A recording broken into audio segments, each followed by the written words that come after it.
una huzuni kwa sababu matunda ya kazi haupati. Lakini elewa ya kwamba Mungu amesema lolote unaweza kuomba kwake, lazima atakujibu sawa sawa na jinsi vile unavyotaka wewe. Akasema katika kitabu cha Mathayo mlango wake wa 7, akasema ya kwamba pigeni hodi nami nitawafungulia. Yawezekana unatamani kupiga hodi mbele za Mungu akufungulie, asikie hatima ya kile wewe unachokitaka. Unahitaji baraka za Mungu, unahitaji milango ya Mungu ifunguke katika kazi yako, ifunguke katika mahitaji yako. Ingawaje mambo yamekwama, lakini elewa ya kwamba mambo yako hayawezi kufika pale ambapo Yabezi alifikia, katika uchungu, katika kudharauliwa. Yawezekana mambo yako yamekwama kama vile maisha ya Yabezi. Umejihisi mambo yangu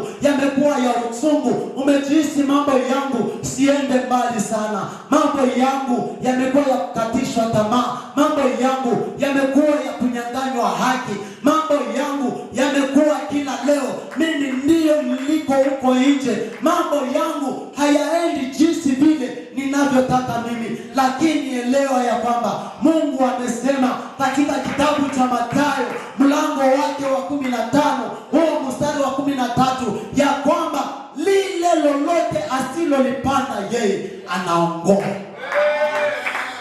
Bwana Yesu asifiwe sana.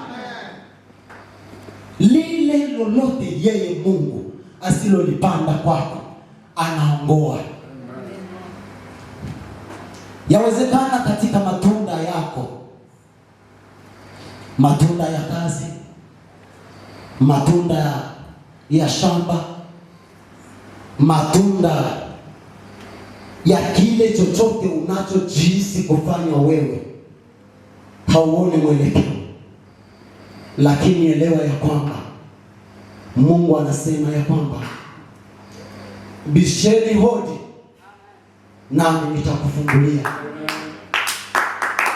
Nikaweza akasema katika kitabu cha Yeremia, nilikujua tangu nilipokuwa mtoto mdogo. Mungu alikujua tangu ulipokuwa tumboni mwa baba yako. Na ndiyo maana elewa ya kwamba Mungu wetu ni mtetezi, Mungu wetu ni mfalme. Anakata njia pale pasipo na njia.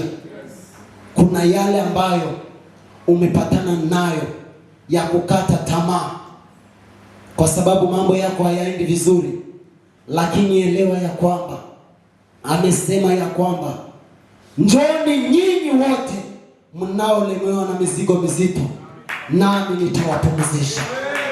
Yawezekana unahitaji kupumzishwa hiyo mizigo ambayo umebeba, mizigo ya mahitaji, mizigo ya familia, mizigo ya uzazi, mizigo ya ndoa, mizigo ya kazi, mizigo ya haki yako umenyang'anywa, unahitaji kupumzishwa. Lakini elewa ya kwamba Mungu wetu amesema njoni nyinyi wote mnaolemewa na mizigo mizito, nami nitawapumzisha. Wacha tusimame.